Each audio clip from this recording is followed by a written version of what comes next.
ubutumwa ibyo bari kutubwira tukabyumva.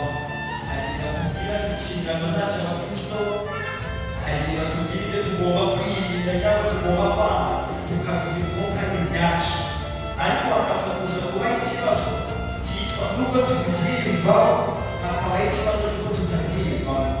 Kwiyumvaho ikintu no kucyiyumvamo ni ibintu bitandukanye.